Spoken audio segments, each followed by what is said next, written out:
Welcome, and we hope you're having a good weekend. I'm Tanya O'Rourke. During this half hour, we'll take a look at some of the most impactful stories WCPO 9 News covered for you this week. There were a lot of tears inside here today. The sheriff cried as he begged the judge for leniency. His supporters cried while describing his work as sheriff.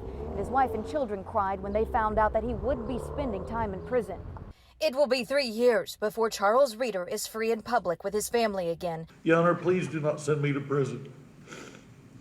I have roamed, but I'm not ruined. I still have a lot of good left in me. Reeder became sheriff in Pike County, Ohio in 2015. In 2019, a grand jury indicted him on more than a dozen charges related to corruption, such as stealing money from drug bust and allowing his daughter to drive impounded cars.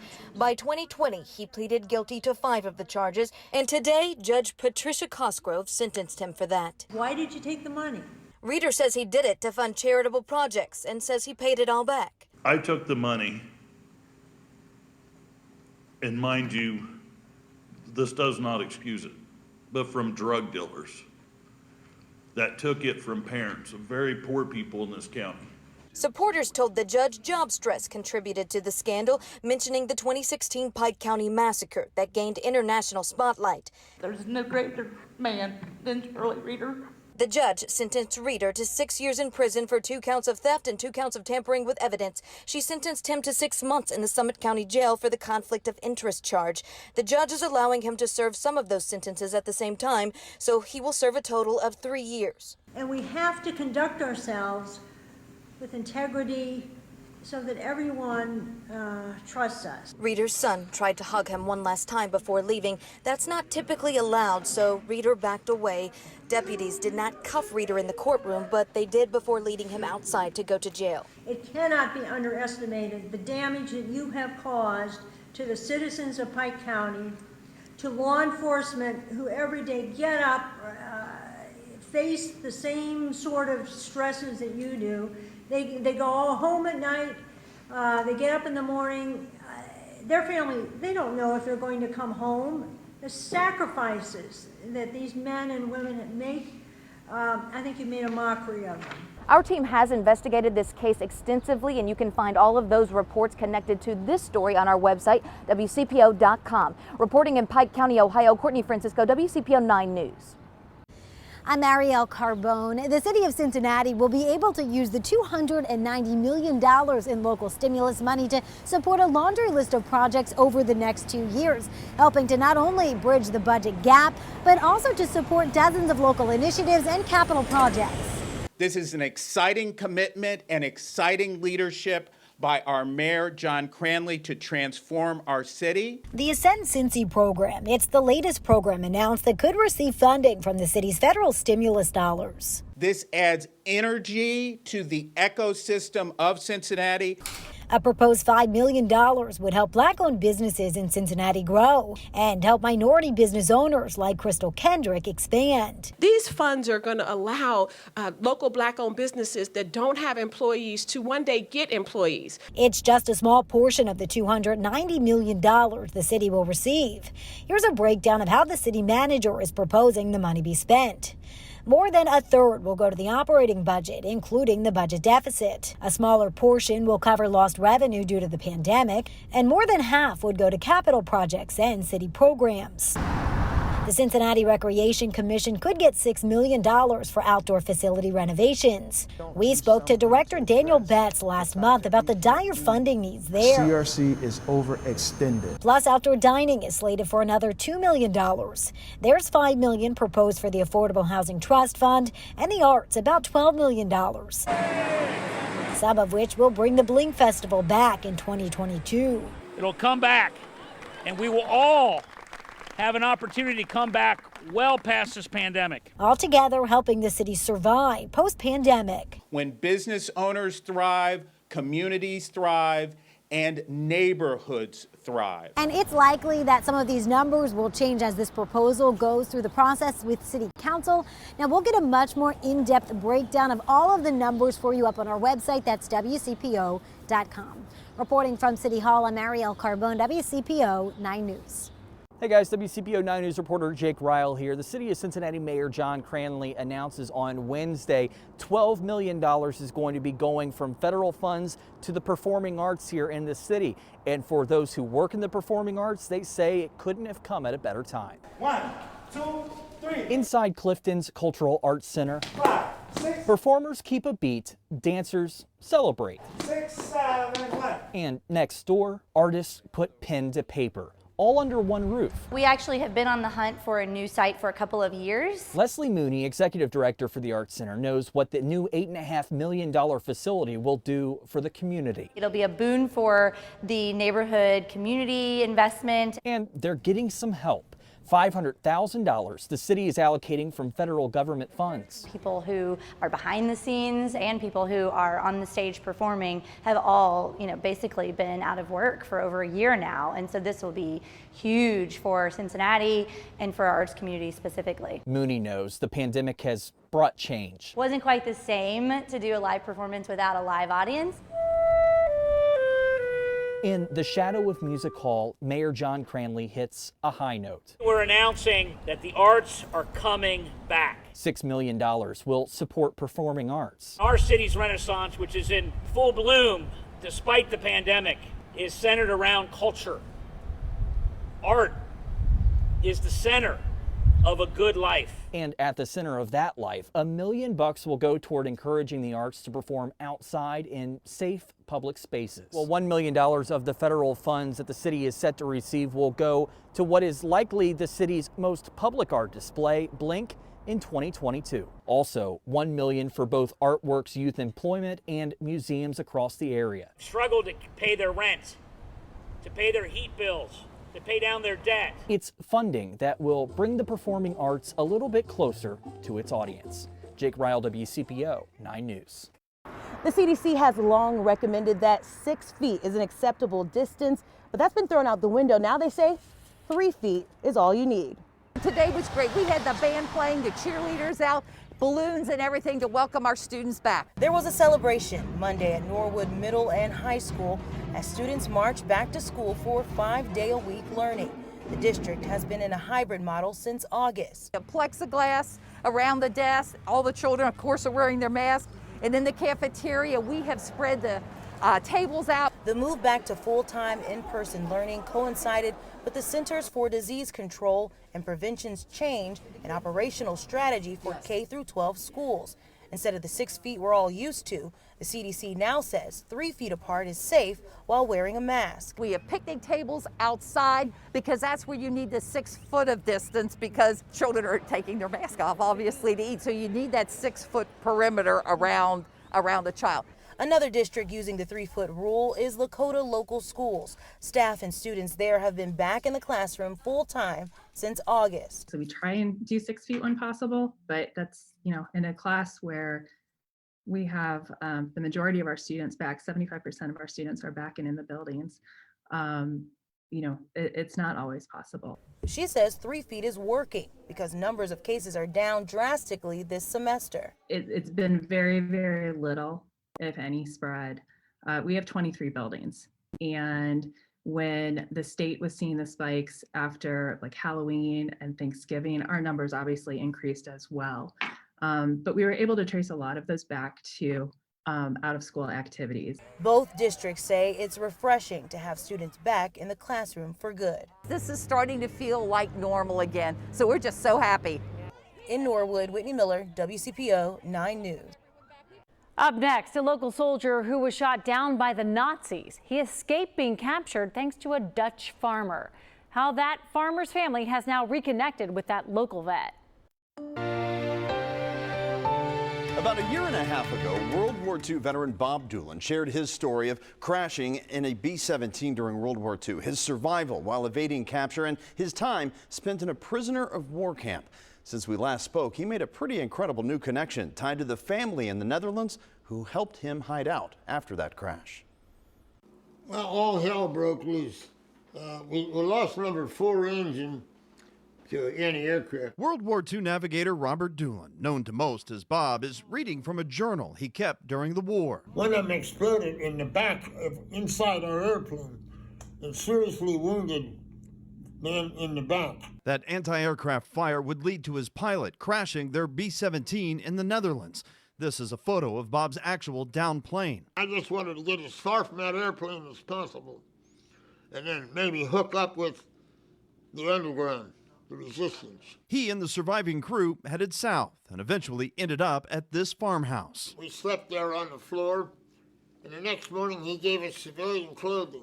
It's, I think, very amazing that he was able to stay and be aided by the family. Lenny Van Doren is the great-granddaughter of Albert Van Oss, the farmer who helped hide Bob Doolin along with other Allied service members, trying to avoid German capture. There's not that many people anymore alive that can really tell me something from their own perspective about those days. Like many family members, Van Doren wanted to know more about the great-grandfather she'd never met, yet heard amazing war stories of helping others. The fact that you would hide people in your own home, knowing also the risk that that would have for yourself, but also for your family. Her research led to this United States Army document, which acknowledges her great-grandfather's efforts to help those evading capture.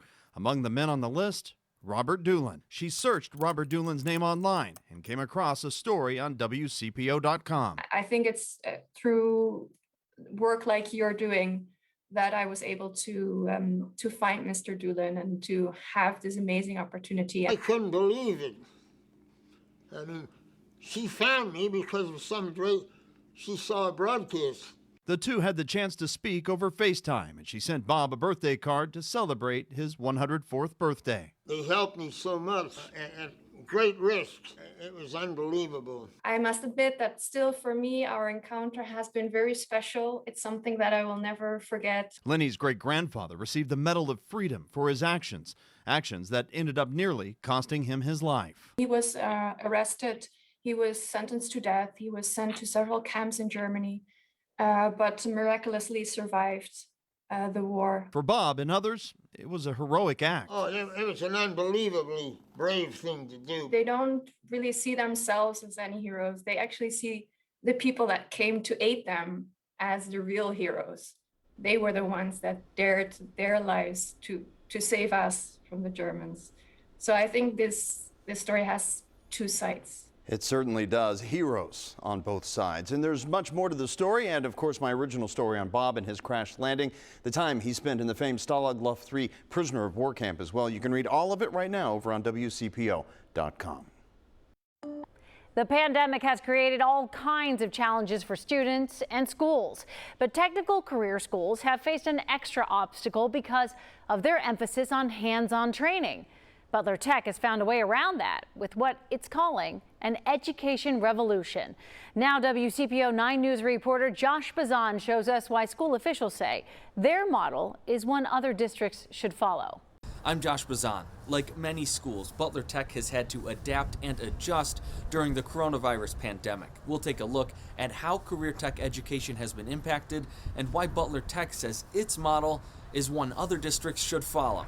One of my favorite pieces I've done. For 12th grader Angel Robinson, Owning all the silliness about myself. the graphic design program at Butler Tech is a way for her to embrace her identity and share her story. And I thought it was just a cool way to be diverse and share more about myself. One of the main reasons she chose to attend Butler Tech is the school's unique approach to learning. We all go to Butler Tech so we can take control of our education, so we can further ourselves in whatever we want to do. And really redefining what the educational experience is for young people versus forcing it on them, letting them give life to it and design what their own experiences are along the way. But like many schools, that learning model was turned on its head due to COVID-19. So Butler Tech turned to its teachers to find ways to provide that same kind of hands-on, student-focused education. They're making changes to their curriculum, they're making changes to how they communicate, they're making changes to physical spaces. I wish we could be in school every day, but for what it is, I do feel like they're working really efficiently to teach us this stuff. The school just released a documentary highlighting last school year. It follows 4 students, including Angel, and touches on the challenges of COVID-19. It also breaks down Butler Tech's approach to education, hoping other schools will follow its lead. The work that we do at Butler Tech is only impactful if it spills over and starts to be a multiplier, if you will. In Fairfield, Josh Bazan, WCPO 9 News. I'm Courtney Francisco. More than 1 year since the beginning of economic shutdowns in Ohio and Kentucky, residents in both states are still fighting for the unemployment benefits they earned to take care of themselves and their children.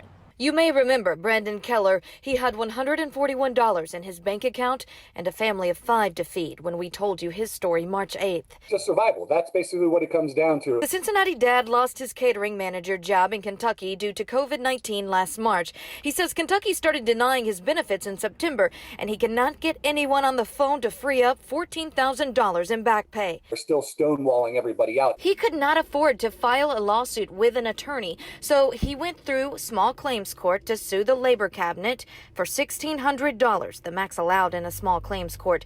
Northern Kentucky Legal Aid sometimes provides attorneys to people in his position. No answer there either until we aired his struggles. They did apologize. They said that they have some new people there that they were able to help me with my case, so they went ahead and they reached out to unemployment for me. Mary Faith Colon is 66 and fears working during a pandemic. She hasn't received a penny of benefits in the past 6 months. I'm okay, and with food banks and all of that, I've been able to take care of things. Since I started asking the Kentucky Labor Cabinet about her case, she's getting calls returned. I did hear back yesterday saying I'm looking into this.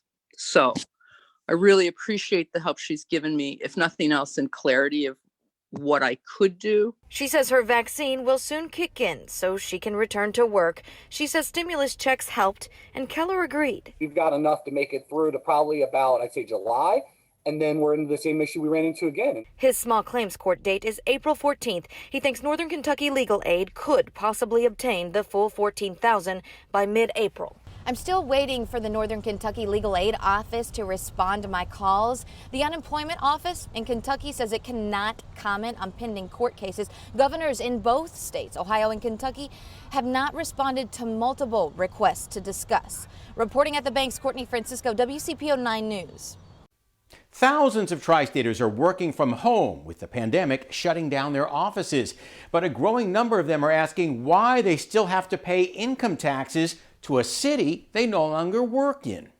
On this suburban street in Westchester, people who used to commute to their jobs are now working from home. Among them, Austin Herman, a data analyzer who left his downtown office in March, but he still has to pay city income tax to Cincinnati with its 1.8% tax rate. I don't vote for the city council there. I don't get the services anymore, and I still have to pay. It's real money. If you earn $60,000 a year, a 2% income tax costs you $1,200 a year to a city where you don't use any services. I mean, that's taxation without representation to me. I mean, that's an issue, right? Like, I'm surprised they can still do that. But even though you're working at a computer in your bedroom or your kitchen, cities say your employer is still located within their boundaries, and they still need your hard cash to stay solvent in these tough times. If we had this sudden loss of revenue, especially our larger communities would really see a challenge in funding police and fire, which makes up about 80% of their general operating budget. Kent Scarrett represents cities as director of Ohio's Municipal League. This is Tony. How can I help you today? He tells me if remote workers stopped paying tax, some cities would face bankruptcy, and says Ohio cities would lose $300 million a year and be forced to lay off essential workers. But Austin says there has to be a better way. We're going to have to get creative to find better ways to fund these services going forward, not just during the pandemic. Ohio and most states now have laws in place to allow cities to keep taxing you through the pandemic emergency. So for now, you have to keep paying it so you don't waste your money. I'm John Matteries, WCPO 9 News. The pandemic has been especially stressful for frontline medical workers. To show support for all they do, a few months ago, a local group used an idea that's moving across the country to show their support. This is one of Kristen Hartman's Positively Cincinnati stories that was so well baked, we wanted to pull it from the archives for you to see again.